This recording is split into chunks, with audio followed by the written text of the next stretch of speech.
আমি আমিও আপনাদেরকে খোশামদের জানাচ্ছি। প্রথমে আপনাদেরকে গোসল সেরে নেবার প্রস্তাব করছি, যেন ধুলোবালি আর পথের ক্লান্তি দূর হয়ে যায়।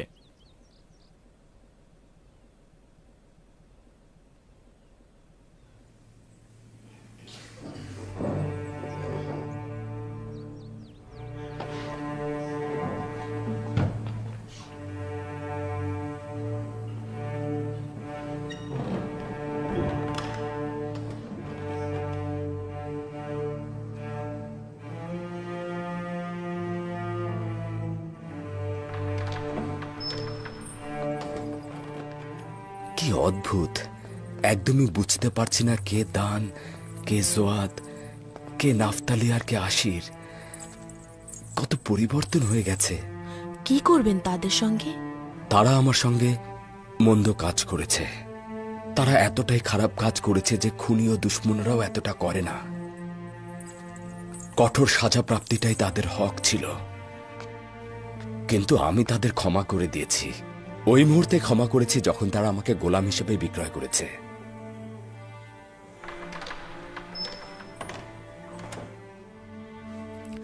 আচ্ছা, আপনার পিতা ইয়াকুব নবীর কি খবর? তিনি কি তাদের ক্ষমা করেছেন? না, আমার বিশ্বাস তিনি যদি জানেন তারা আমার সাথে কি করেছেন, তাহলে তিনি তাদেরকে কখনোই ক্ষমা করবেন না। খোদা তাআলা তাদের রহম করুক। পিতার অভিশাপ সন্তানদের জন্য খুবই খারাপ। আমি যদি আপনার জায়গায় থাকতাম তাহলে এত সহজে ক্ষমা করতাম না।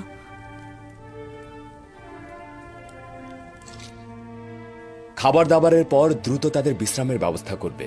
মনে হচ্ছে তারা খুবই ক্লান্ত। আদেশ শিরোধার্য।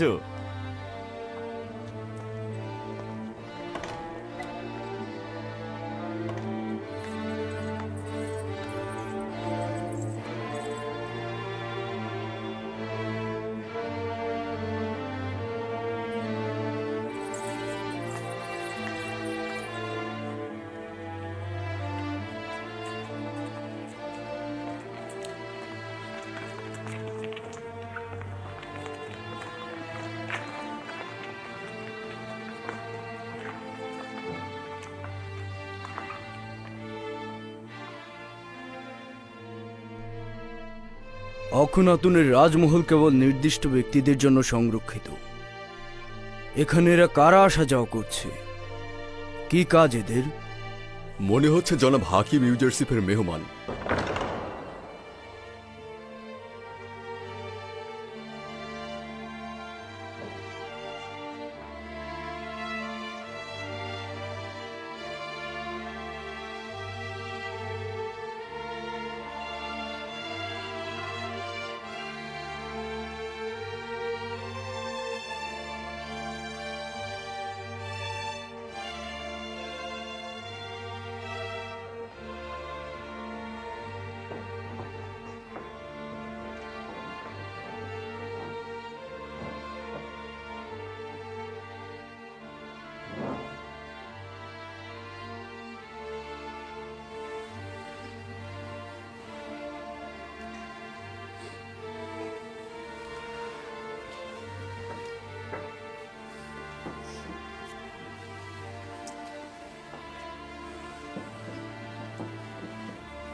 কতটা তৃপ্তি সহকারে খাচ্ছে। নিশ্চয়ই ক্যানানের দুর্ভিক্ষের হাহাকার চলছে, তাই হয়তো তারা এই কষ্টকর পথে পা বাড়িয়েছে। এনারাই যদি এত ক্ষুধার্ত থাকে, না জানি তাদের স্ত্রী সন্তানদের কি অবস্থা।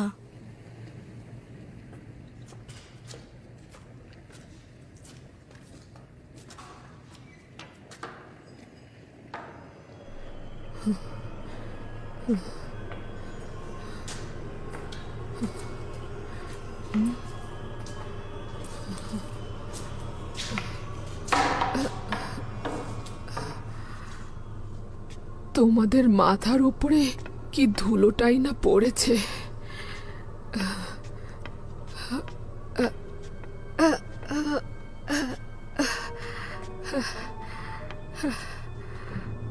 এটা হয়ে গেছে মাকড়সাদের বিচরণ কেন্দ্র। আমার ভেতরটার মতোই নির্জীব, কদাকার আর পরিত্যক্ত।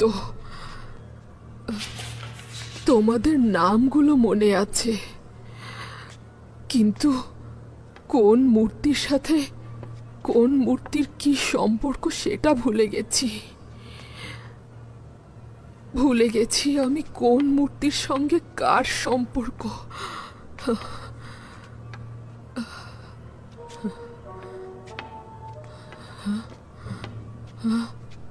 মনে হচ্ছে তিয়া, গোলালানভিস, নেপতুহো, টেপতিস, কিয়েত। তোমাদের নাম এগুলোই ছিল। আমি এখানে আসতাম আর রোজ জনে জনে তোমাদের ইবাদত করতাম। দেখি তো আমন কোথায়? আমন তুমি কোথায়? তাই তো, আমন কোথায়?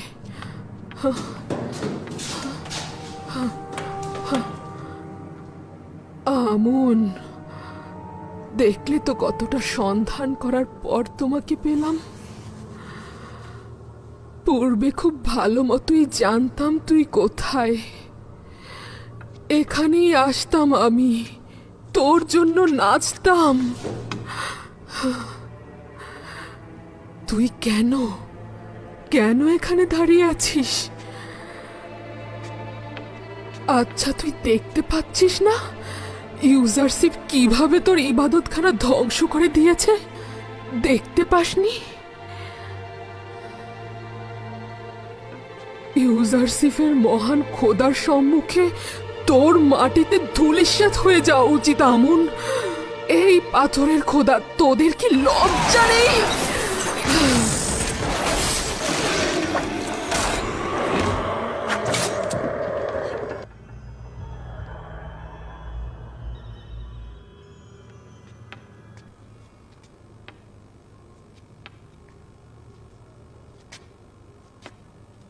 এখনো ইউসুফের মহান খোদার সম্মুখে খোদা সেজে আছিস? ইউসুফ তোদেরকে ভেঙেছে, আমিও তোদের ভেঙে ফেলবো। ইউসুফের খোদা সাক্ষী থাকুক, আমি তোদের ধ্বংস করে ফেলছি।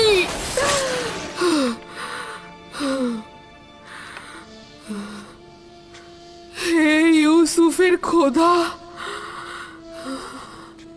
আপনি সাক্ষী থাকুন, আমি আমার খোদাগণকে ধ্বংস করে ফেলেছি। ইউসুফ বলতো আপনি সবখানে হাজির থাকেন, সবখানে আছেন, সব কিছু দেখতে পান। তাহলে ইউসুফকে বলুন জুলেখা আর আমন খোদার ইবাদত করে না, ইবাদত করে না।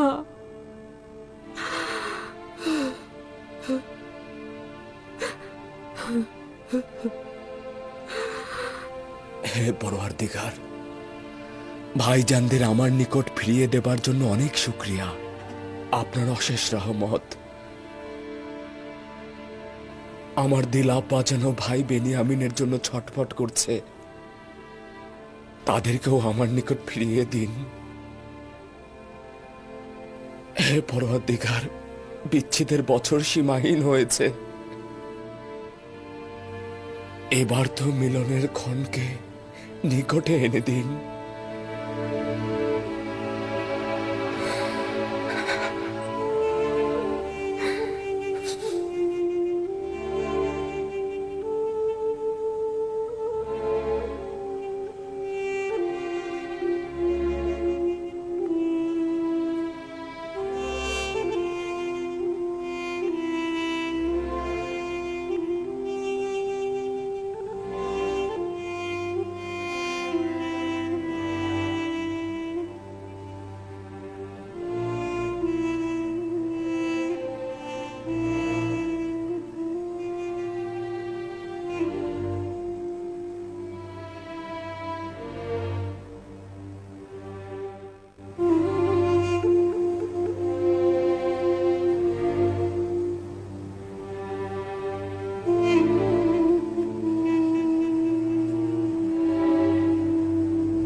তখন জানতাম না ইউসুফ কার সঙ্গে কথা বলতো, কি বলতো, এখনো জানি না।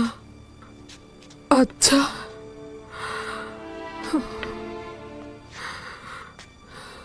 সত্যি করে বলো তো,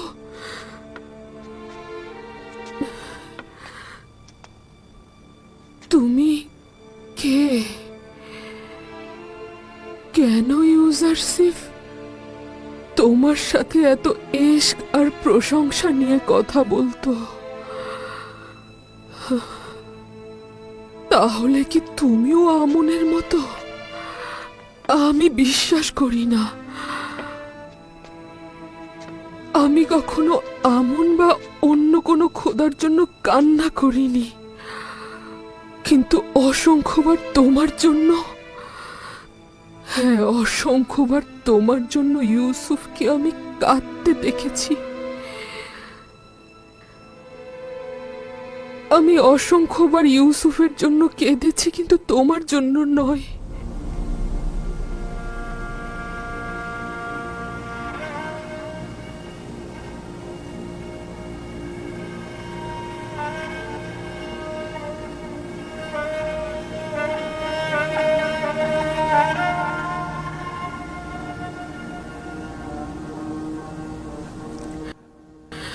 মিশরের অনেক গণ্যমান্য ব্যক্তিগণ ইউসুফকে মাবুদের ন্যায় ভালোবাসে।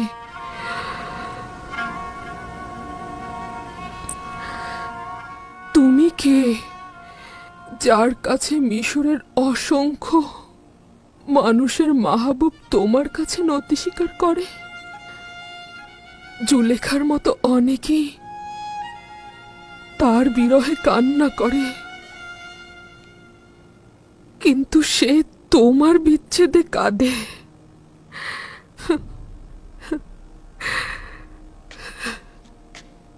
তুমি অবশ্যই ভালো একজন মাহবুব,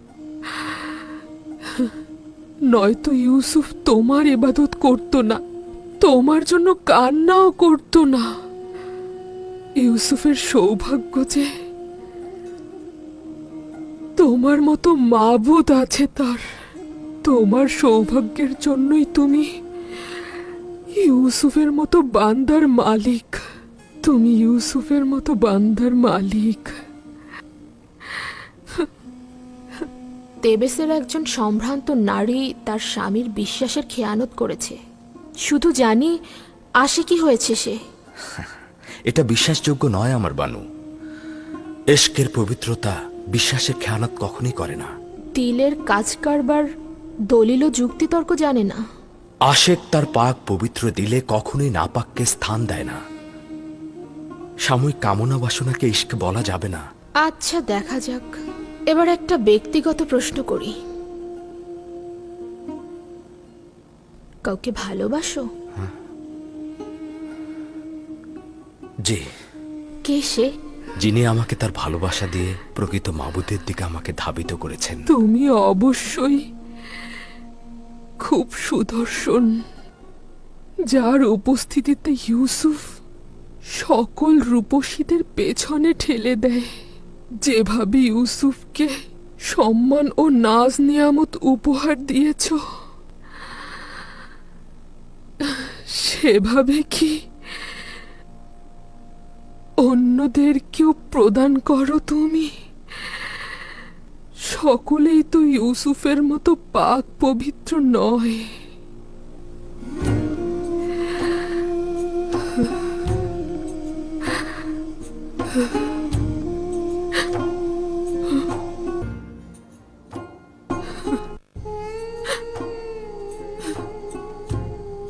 সকলেই তো আর ইউসুফের মতো নয়।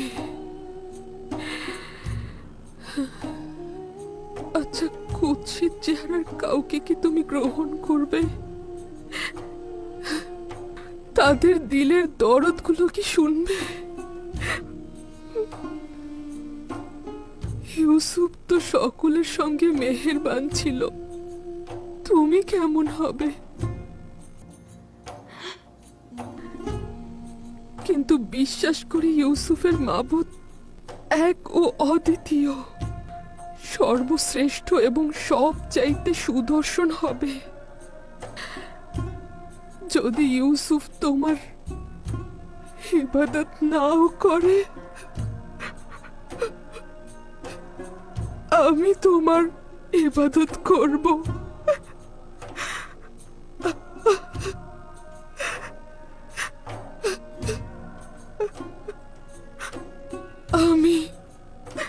আমি তোমার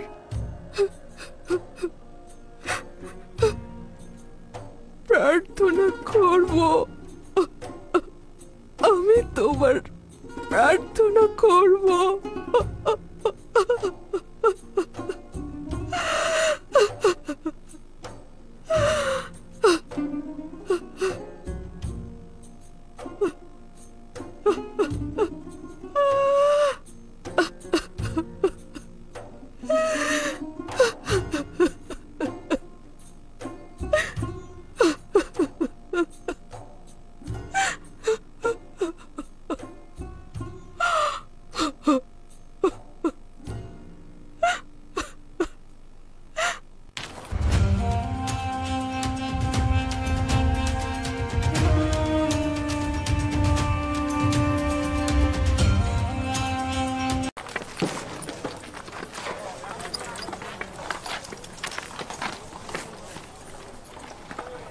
আর কতক্ষণ এখানে থাকবো?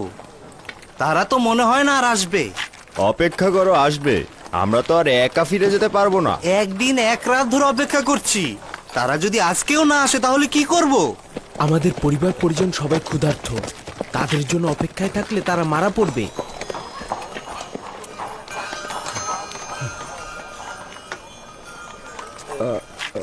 ক্ষমা চাইছি, ওই 10 জন ভাইয়ের কি হয়েছে? আমরা তো চলে যাব। আমরা তো তাদের সম্পর্কে কিছুই জানছি না। তারা কি আসবে? যতটুকু জানি তারা আজিজে মিশরের মেহমান।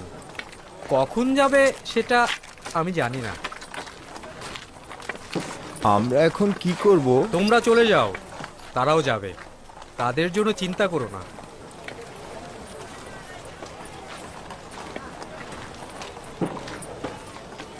ইয়াকুবের সন্তানেরা দাওয়াত খেতে এসেছে, গম নিতে নয়।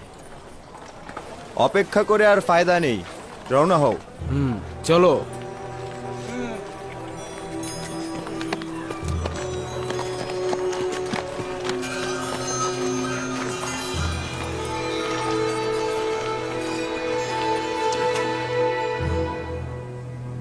আমাদের গোত্র ও পরিবার ক্ষুধার্ত অবস্থায় আমাদের পথের দিকে তাকিয়ে আছে এবং গমের জন্য অপেক্ষা করছে। যদি আজিজে মিশর অনুমতি দেন তবে আমরা যেতে পারি। 3 দিন ধরে আমাদের খাতির যত্ন করছেন। আচ্ছা, কারণটা কি আমরা জানতে পারি? আমরা তো মিশরে খাওয়া দাওয়া আর ঘুমাতে আসিনি। ক্যানানের কিছু অধিবাসীও আমাদের সঙ্গে সফরে এসেছে। যদি চলে যায় তাহলে তারা এতক্ষণ সীমান্ত দরজার কাছে আমাদের জন্য অপেক্ষায় আছে। ওই বেচারিগুলো কি অপরাধ করেছে? সবুর করুন, ফিরে আসছি।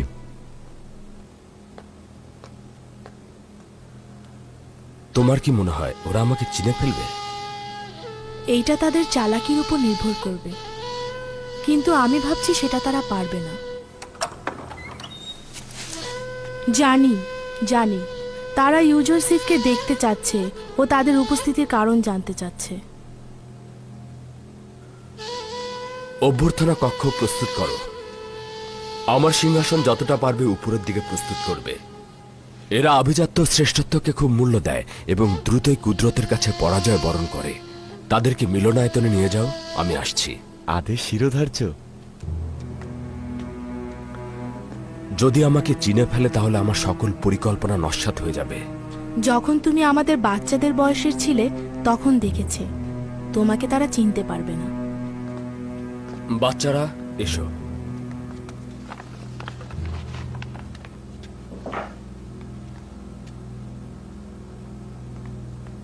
আশা করছে আমাকে চিনতে পারবে না।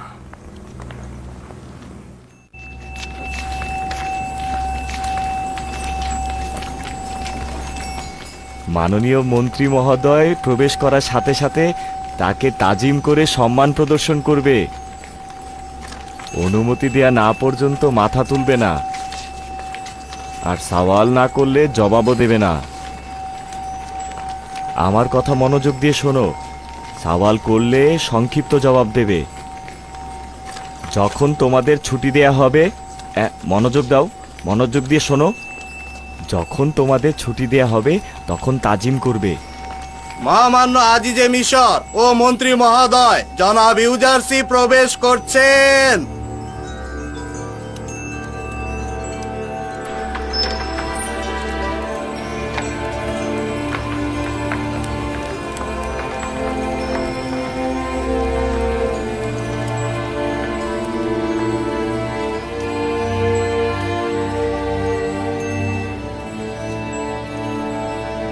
মাথা তোলো।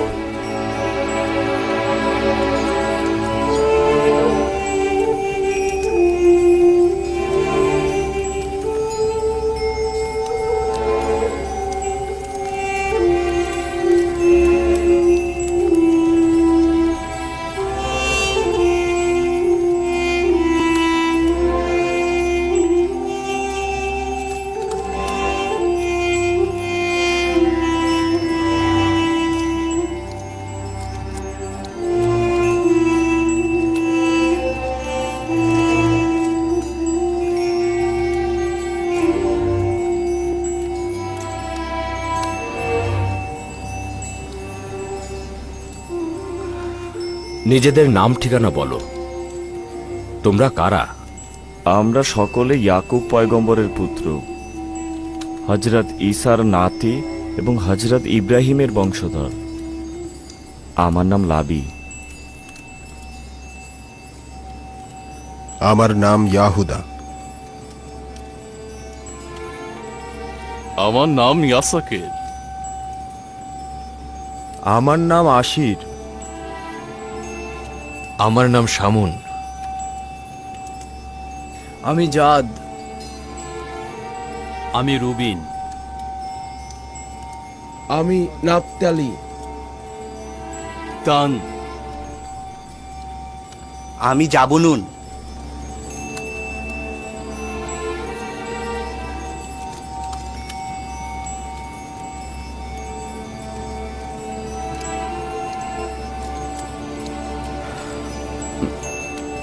তোমাদের পেশা কি? মিশরে কি করছো? অধিকাংশ সময় পশুপালন করি, কখনো কখনো কৃষিকাজও করি। 2 বছর হলো কেনানে দুর্ভিক্ষ চলছে, তাই গম সংগ্রহ করতে এসেছি। আমাদের প্রত্যেকেরই স্ত্রী সন্তান আমাদের জন্য অপেক্ষা করছে। আশা করছি মহামান্য আজিজে মিশর আমাদের সাহায্য করবেন। তোমরা মোট কতজন ভাই? আমরা 11 জন। আমাদের সবচেয়ে ছোট ভাই বেনিয়ামিন আব্বাজানের কাছে আছেন। বেনিয়ামিন? কেন তাকে আনলে না? আসলে আমার বলার উদ্দেশ্য হচ্ছে, তোমার ভাই ও আব্বাজানকে নিয়ে আসলে 2 বস্তা গম তো বেশি পেতে। এইটা সম্ভব না। না, আসলে তাদেরকে আমাদের সাথে আনা সম্ভব না। আমাদের আব্বাজান অন্ধ, তার সফরে আসার সামর্থ্য নেই। তাছাড়া বেনিয়ামিনের প্রতি প্রচণ্ড ভালোবাসার কারণে তিনি তাকে চোখের আড়াল করেন না। তোমাদের পিতার বেনিয়ামিনকে এত বেশি ভালোবাসার কারণ কি? তোমরা কি একই পিতার সন্তান নও? আমরা একই পিতার সন্তান, কিন্তু আমরা একই মায়ের গর্ভের সন্তান নই। আসলে বেনিয়ামিনের ইউসুফ নামে একজন ভাই ছিল, নেকড়ের পাল তাকে খেয়ে ফেলেছে। আমাদের আব্বাজান এরপর থেকে বেনিয়ামিনকে তার কাছ থেকে গাফেল হতে দেন না। তার মানে তোমাদের আব্বাজান ইউসুফকে অনেক বেশি ভালোবাসতো। ইউসুফের জন্য অজস্র কান্নার কারণে তিনি অক্ষম ও অন্ধ হয়ে গিয়েছে।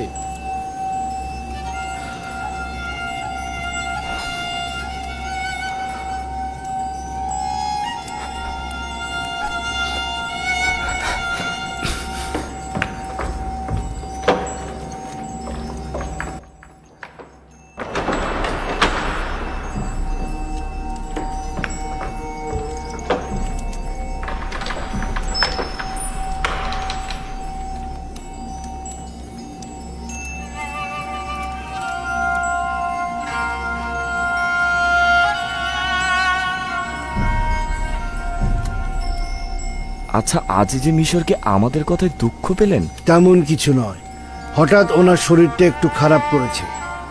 আশা করছি কিছুক্ষণের মধ্যে উনি আবার আমাদের মাঝে ফিরে আসবেন।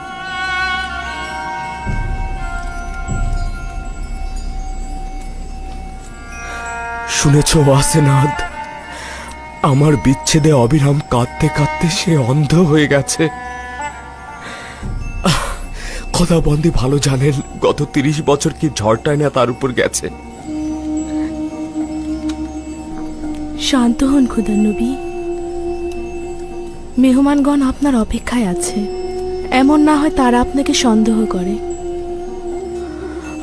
আফসোস যদি আব্বাজান থাকতো, তার চোখ দুটোতে চুম্বন এঁকে দিতাম, তার পদযুগলে পবিত্র পানি দিয়ে ধুয়ে দিতাম। আমার বিচ্ছেদে যে কষ্ট তিনি বহন করেছেন তার প্রতিদানে আমি কি দেব? খোদার ইচ্ছায় যেহেতু মিশরে এসেছেন, তাদের অন্তরের ব্যথা বেদনাও মুছে যাবে।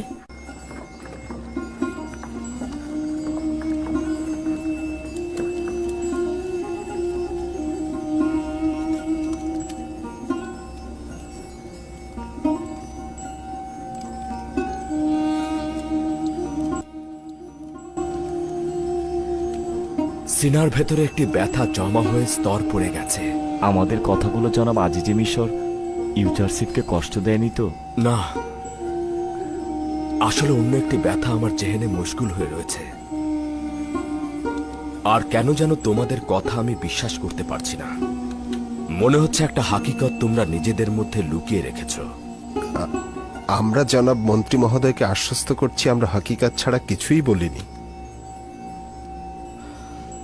আচ্ছা, তোমরা কি ওই নেকড়ে খাওয়া ভাইটাকে ভালোবাসতে?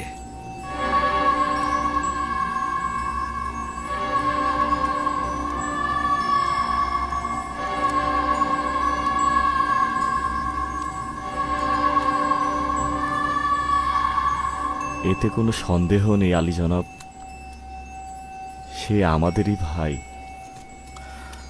যখন তোমরা তোমাদের ওই নেকড়ে খাওয়া ভাইটির কথা আমাকে বলছিলে, আমি তোমাদের চেহারায় কোনো দুঃখ বেদনা দেখতে পাইনি। তোমরা কি তোমার ভাইকে নেকড়ে খাওয়ার ঘটনায় ব্যথিত নও?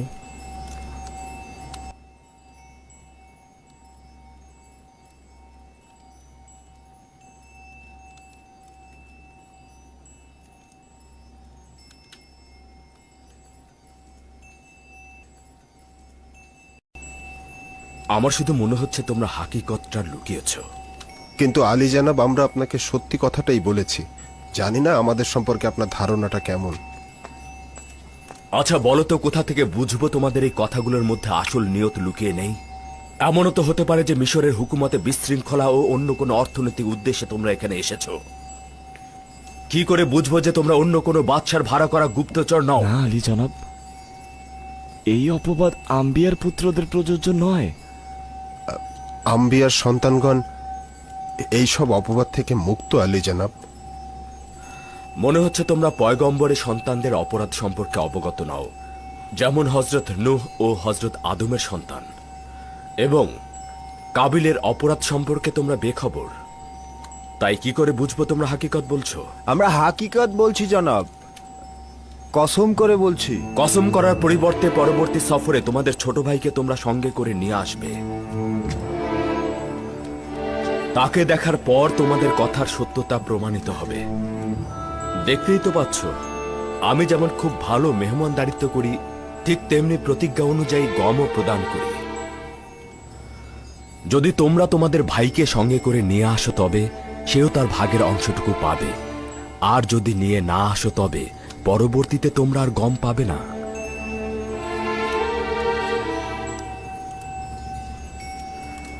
তাদেরকেও ঠিক অন্যদের মতো গম বন্টন করে দিন। তাদের কাছ থেকে অন্যদের মতো করে মূল্য রাখবেন, আর পরবর্তীতে যেন তারা আমাদের শর্তের কথা ভুলে না যায়।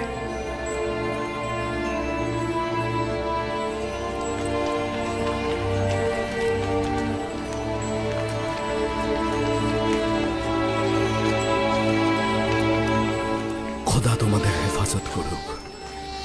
আশা করি খোদা তোমাদের অপরাধগুলো মাফ করে দেবে। তোমরা তোমাদের পিতা ও ভাইয়ের উপর জুলুম করেছ, আমি সেটা ভুলে গেছি। আশা করছি আব্বা যেন সেটা ভুলে যাবেন।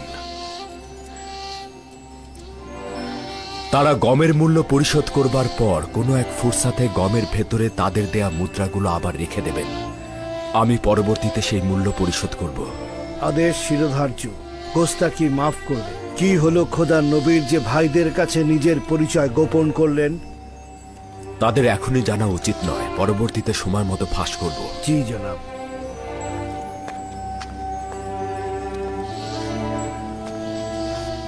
তাদের কাছ থেকে মুদ্রা গ্রহণ করে তা আবার লুকিয়েও রাখছেন।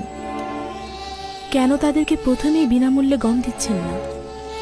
তারা যখন বাড়ি ফিরে থলের মধ্যে মুদ্রাগুলোকে দেখবে তখন তারা কৌতূহলী হয়ে উঠবে। সেটার কারণ জানতে হয় তারা আসবে, নতুবা বিনামূল্যে গম নিতে মিশরে আসবে। আপনি তো পিতার জন্য অনেক ব্যথিত। আপনি বেনিয়ামিনের জায়গায় পিতাকে কেন আসতে বললেন না? তা ঠিক না, আব্বাজান আমাকে দেখা মাত্র চিনে ফেলবে, আর ভাইয়েরা আমার সাথে কি করেছে তা সে জেনে ফেলবে। বুঝে ফেলুক, তাদের মিথ্যাগুলো প্রকাশ হবে, কি সমস্যা তাতে? যদি আব্বাজান জানে তাহলে ভাইদেরকে অভিশাপ দেবে, আর খোদার নবীর অভিশাপে আমার ভাইয়েরা একদম ধ্বংস হয়ে যাবে। আর তোমাকে তো আমি বলেছি তারা অপরাধ করে তওবা করে না। আপনি কি চাইছেন? ইয়াকুব নবী আপনার বিচ্ছেদে এইভাবে কষ্ট পাবে? না, আমি অবশ্যই তাদেরকে তওবা করতে বাধ্য করব। খোদা তাআলা যদি তাদের ক্ষমা করেন তাহলে আব্বা যেন তাদেরকে ক্ষমা করে দেবেন। আপনি কিভাবে তাদের তওবা করতে বাধ্য করবেন? পরবর্তীতে জানতে পারবে। বেনিয়ামিনকে সে কারণে মিশরে চাইছিলাম আমি। আশা করছি যেভাবে চাইছি ঠিক সেভাবেই হবে।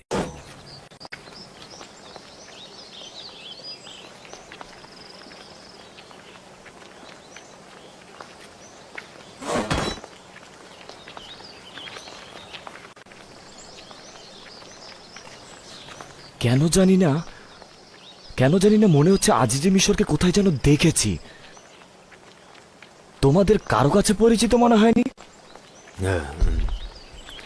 হ্যাঁ, মনে হচ্ছে। আমার মনে হচ্ছে আজিজে মিশর ভেড়া চড়াতে এর আগে কয়েকবার মরুভূমিতে গিয়েছিল। সত্যি বলতে কি লাভি, আমারও মনে হচ্ছে আমি যেন তাকে কোথায় দেখেছি।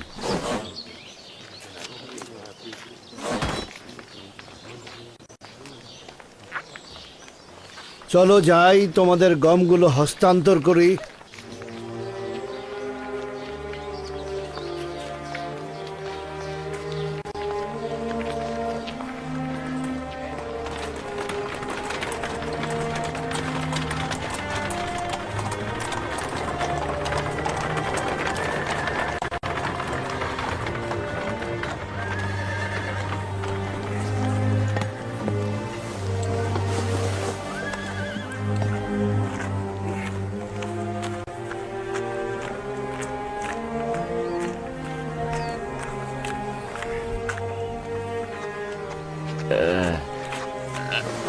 এইটা আবার কি জনাব মিনিসাব? হ্যাঁ, এটা তোমাদের হাদিয়া। এই আটা সফরের সময় ব্যবহার করবে, বুঝলে? খামির বানিয়ে রুটি তৈরি করতে পারো তো নাকি? হ্যাঁ, অসংখ্য শুকরিয়া আপনাকে, অসংখ্য শুকরিয়া।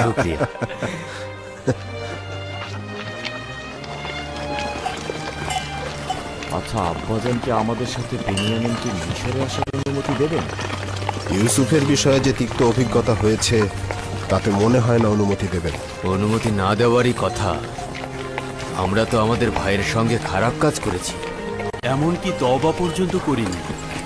যদি তওবা করতাম আব্বাজান হয়তো অনুমতি দিতেন। উপায় নেই, পরবর্তী সফরে যেভাবেই হোক বেনিয়ামিনকে আমাদের সাথে নিয়ে আসতে হবে, না হলে আমরা আর গম পাবো না।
যত সব ভাড়ামি, তুইও তো খোদাদের একজন।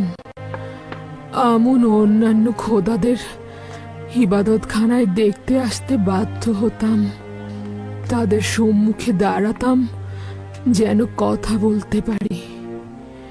কিন্তু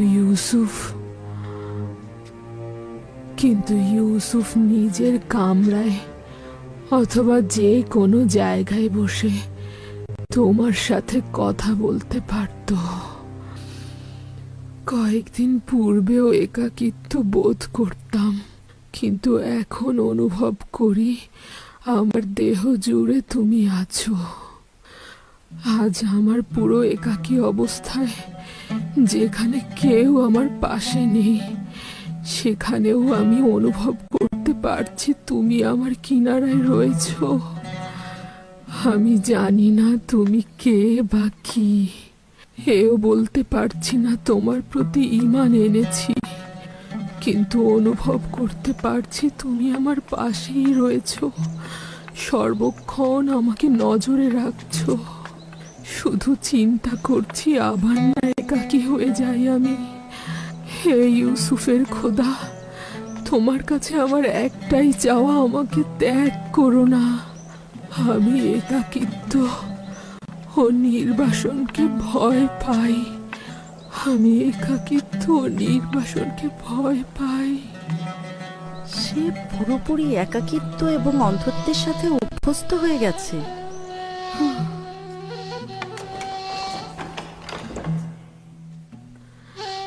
জানো, এখন আমি ধারণা করছি তুমি ইউসুফের সাথে কথা বলছো না, ইউসুফ তোমার সাথে কথা বলছে। এবং তুমি তাকে দেখছো, সে এখন তোমার আঙিনায়।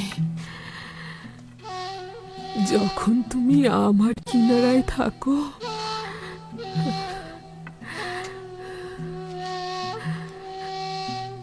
তখন অনুভব করি ইউসুফও আমার কিনারায় রয়েছে।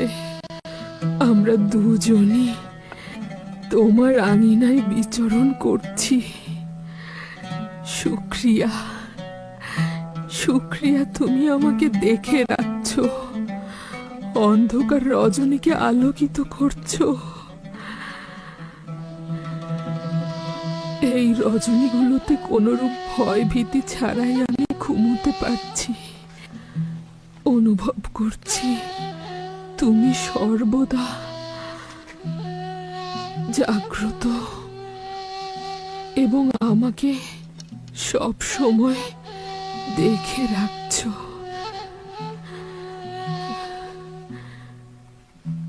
এই সময়গুলোতে তুমি আমার একমাত্র সহায়।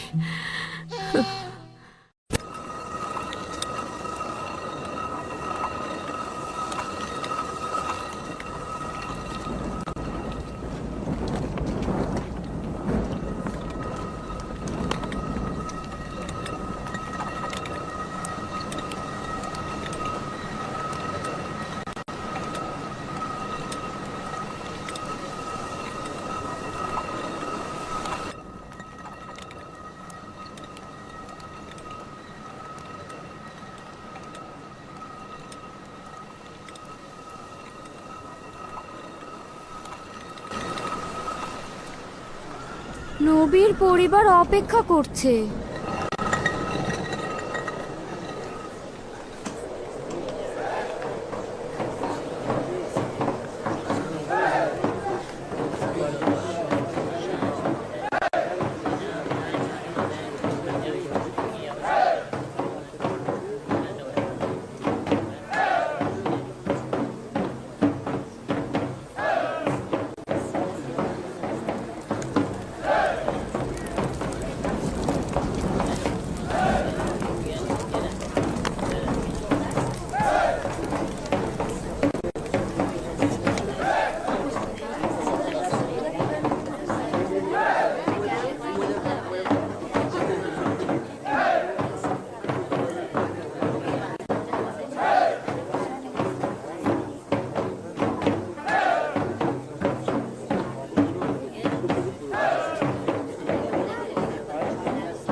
কেন এত দেরি করছে?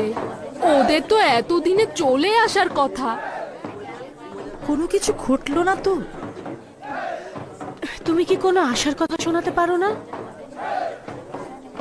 কান্না করো না বাবা, তোমার পিতা নিশ্চয়ই তাড়াতাড়ি ফিরে আসবে।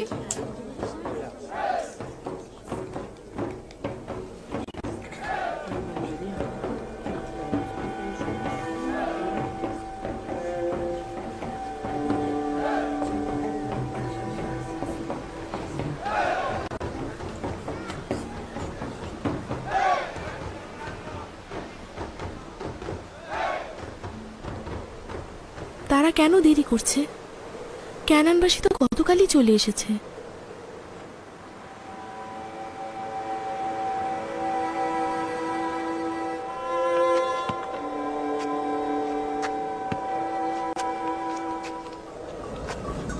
কেন ধৈর্য ধরলে না একসঙ্গে ফিরে আসতে? আমরা জানতে পারছিলাম না কতদিন দেরি হবে। কয়েকদিন সবুর করতে পারতাম, কিন্তু যদি না আসে।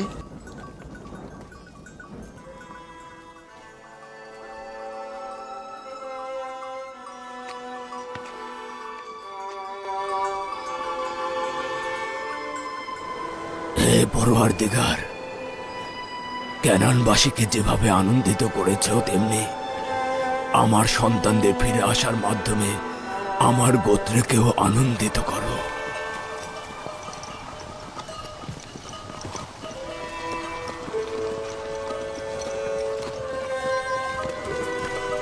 আমাদের অপর সঙ্গীরা হয়তো এতক্ষণ ক্যানানে পৌঁছে গিয়েছে। তারা আমাদের 3 দিন পূর্বে রওনা দিয়েছিল। হ্যাঁ, আমাদের পরিবারের সকলে চিন্তা করছে। তারা ভাবছে আমরা হয়তো কোনো দুর্ঘটনায় পড়েছি। বিশেষ করে যখন দেখেছে আমরা আজিজে মিশরের প্রতিনিধিদের সঙ্গে গিয়েছি এবং ফিরে আসিনি। হ্যাঁ, হতে পারে তারা ভাবছে আজিজে মিশর আমাদেরকে কি বিপদেই না ফেলেছে। আমাদের একটু দ্রুতই যেতে হবে। চলো চলো, তাড়াতাড়ি পথ চলো।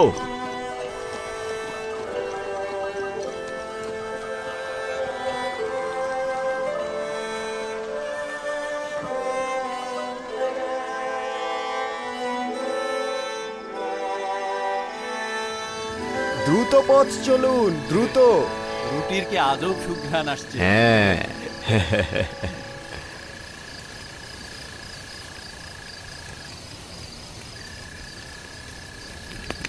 উপভোগ করার মতো একটা মেহমানদারি ছিল। মায়ের কথা খুব মনে পড়ছিল, আর রুটিগুলো খুব মজার ছিল। হয়েছে হয়েছে, যে কয়টা রুটি বানানো হয়েছে সে কয়টা এখানে নিয়ে এসো, তারপর আবার বানাও। আটাগুলো আমাদের না দিলে যে কি অবস্থা হতো। আটা করার জন্য তো জাতাকল ছিল না, সব গম আমাদের চিবিয়ে চিবিয়ে খেতে হতো। তাদের কল্যাণ হোক, অনেক সাহায্য করেছে তারা। কিসের সাহায্য? অহেতুক ঝামেলা না করলে এতদিনে আমরা পৌঁছে যেতাম।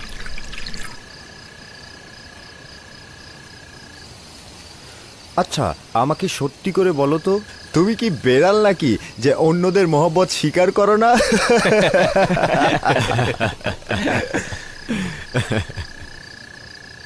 নাফতালি, কি হলো? আরে ক্ষুধায় তো মরে যাচ্ছি, তাড়াতাড়ি করো।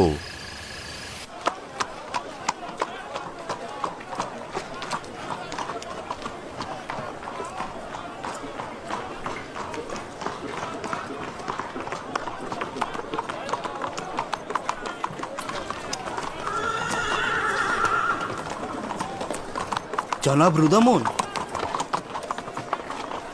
জনাব রুদামন, আপনাকে দেখে আমি অনেক খুশি হলাম। বার্নাভোরিয়াস, আমার প্রিয় ব্যক্তি, কি করছো?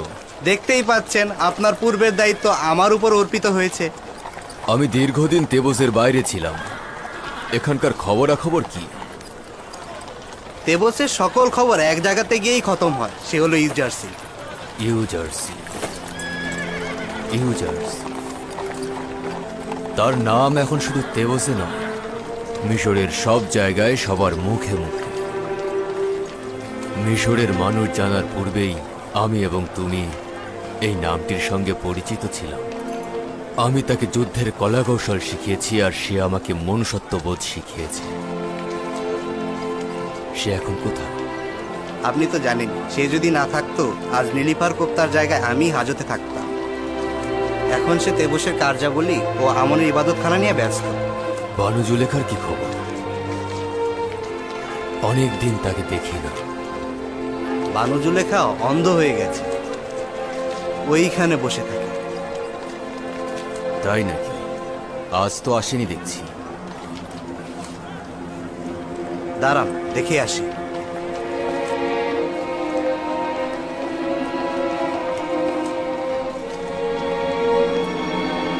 এই,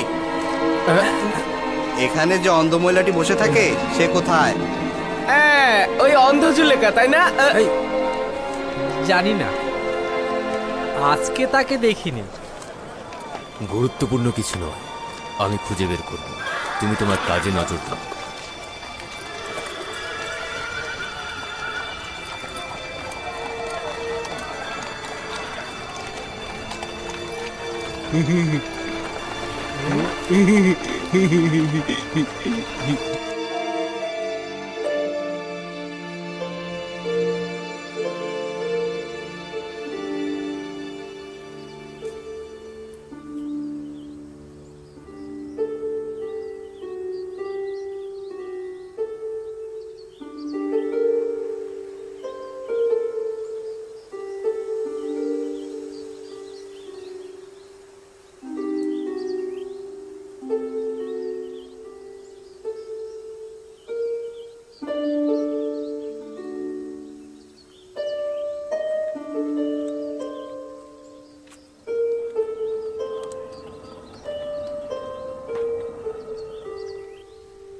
এই, তোমরা কি চাও? বাবা, বানু জুলেখার দারোয়ানও আছে দেখছি। আবারও তোমরা দুজন এসেছো? এখানে কি করছিস? বানু জুলেখার এখন আর বকশিশ দেওয়ার মতো কিছু নেই। আফসোস, ইউজারশিপের পক্ষ থেকে বানু জুলেখার জন্য খবর নিয়ে এসেছি। এনেছি। তমা, তিয়ামিনি, কি হয়েছে? এরা কারা? বানু, ওই দুইজন ভব ঘুরে আবার এসেছে। গুরুত্বপূর্ণ খবর রয়েছে জুলেখা। আহাম্মক, বানু জুলেখা, বুঝেছিস? বানু জুলেখা। যাই হোক না কেন, বকশিশ দেওয়ার মতো কিছু নেই। আফসোস, একজন ব্যক্তি যিনি কিনা ইউজারশিপের পক্ষ থেকে এসেছে বানু জুলেখার কাছে। এদিকে এত দেখি। হ্যাঁ,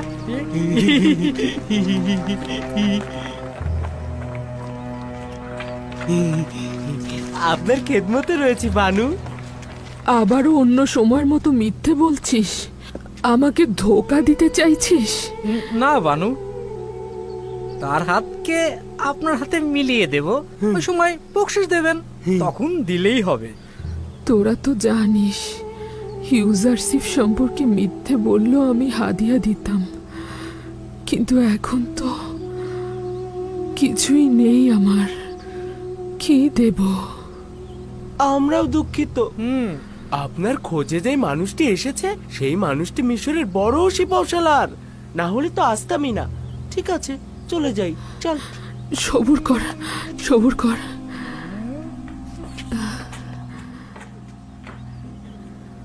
একটু দাঁড়া, আমি ফিরে আসছি।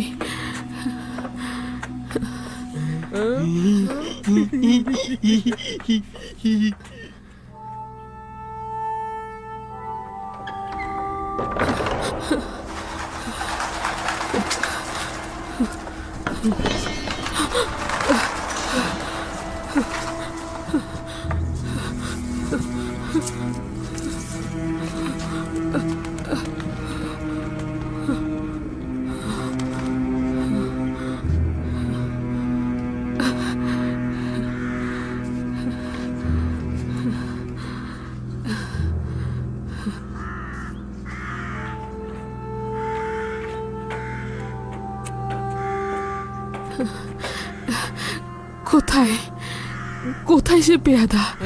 হাদিয়া নিয়ে যা এখন, তারপরে তাকে নিয়ে আসবো, একদমই চিন্তা করবেন না।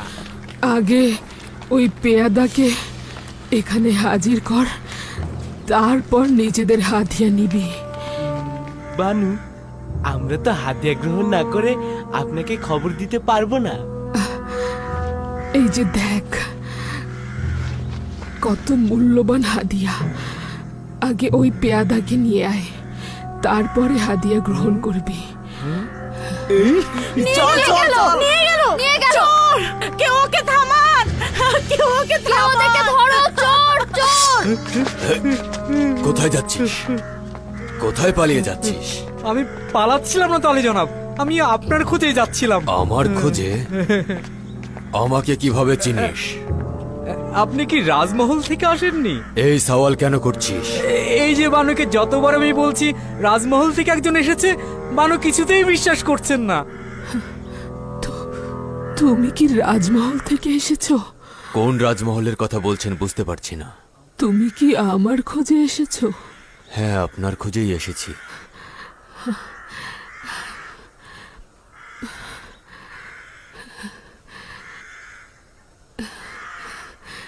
ঠিক আছে, তুমি যাও, ওকে ছেড়ে দাও, ওকে ছেড়ে দাও। কিন্তু আমনের ভাস্কর? তেমন কিছু না, আমি ওকে হাদিয়া দিয়েছি।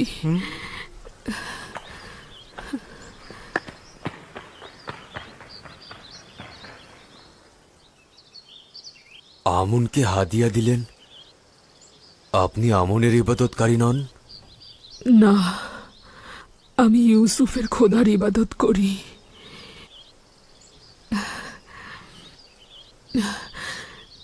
যখন ওরা বলল তুমি ইউজারসিফের পক্ষ থেকে আমার খোঁজে এসেছ, তখন আমনকে হাদিয়া দিয়ে দিলাম। তাদের বিচার আপাতত পরে করা যাবে। তারা আপনাকে মিথ্যে বলেছে। আমি আপনাকে দেখতে এসেছি, কিন্তু ইউজারসিফের পক্ষ থেকে নয়। কি হলো বানু?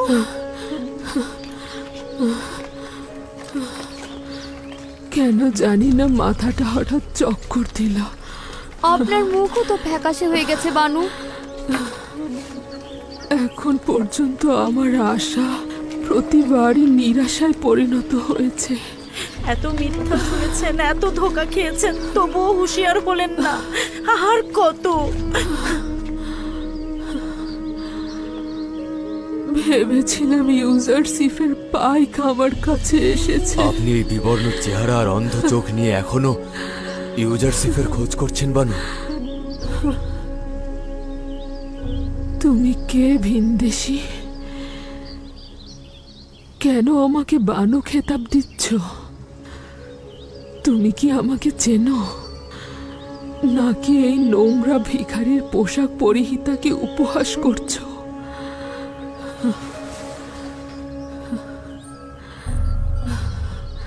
সে রুদামুন বানু। আপনি রুদামুন? খোদার কসম করে বলছি, প্রথম থেকেই আপনাকে চেনা চেনা লাগছিল। কোথায় ছিলে রুদামুন? কতবার জেটির কাছে ছুটে গেছি আমি, কত রাস্তা অলিগলি খুঁজে বেরিয়েছি তোমাকে।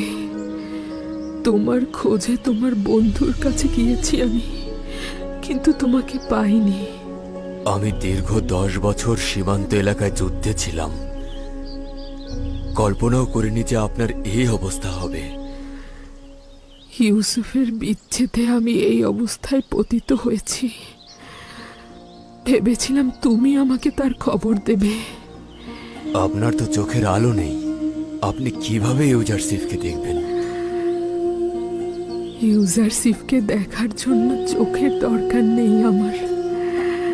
আমি তার সুঘ্রাণ নেব, এটাই আমার জন্য পরম পাওয়া।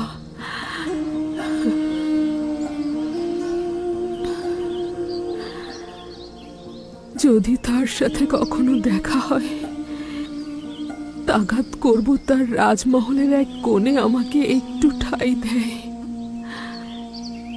যাতে সর্বদা তার কিনারায় থাকি আর প্রতিদিন তার সুঘ্রাণ নিতে পারি।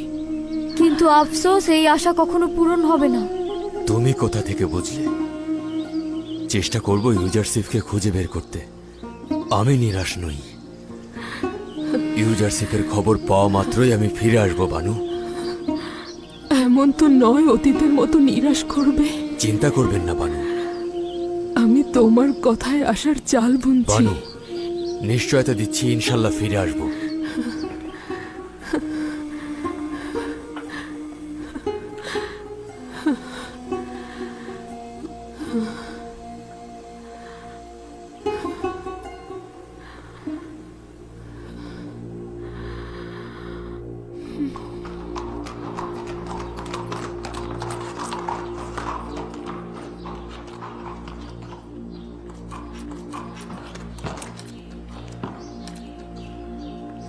জনাব ইউজারসিফের কোনো খবর জানো? না, বেশ কিছুদিন যাবৎ কোনো খবর পাইনি।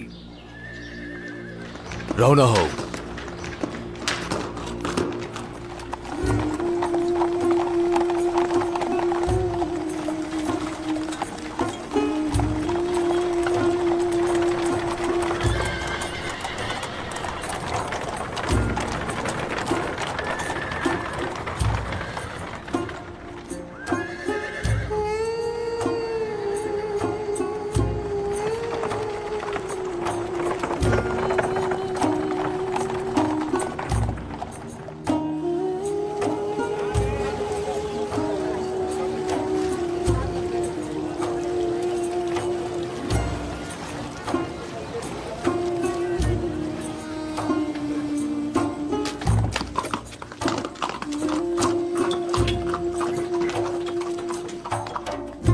সবুর করুন বানু, আবারও বাইরে যাচ্ছেন। এখানে থাকার ধৈর্য নেই আমার। যদি বক্তৃতা দেওয়ার ওখানে দেরিতে পৌঁছাই তাহলে মনে হবে ইউসুফ সম্পর্কে গাফেল ছিলাম। আশিকের রীতি হলো মাশুকের পেছনে ছুটবে। এখন যদি রুদামুন ইউজারসিফের খবর নিয়ে আসে আপনাকে কোথায় খুঁজে পাবে? আমি তো এতক্ষণ তার অপেক্ষাতেই ছিলাম, কিন্তু আসেনি। মনে হচ্ছে না সে আসবে।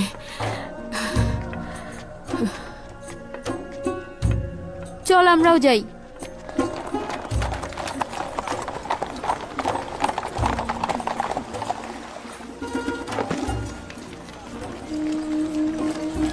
বার্নাভুরিয়াস, জনাব ইউজারসিফের খবর জানো? জি জনাব, এই সকল লোক ইউজারশিপের বক্তব্য শোনার জন্য ইবাদতখানার দিকে যাচ্ছে। তিনি আজ ইবাদতখানায় জনগণদের জন্য বক্তব্য দেবেন। এই প্রথম আমনের ইবাদতখানায় এক ও অদ্বিতীয় খোদার ইবাদত করা হবে। পুতিফারের রাজমহলের দিকে রওনা হও।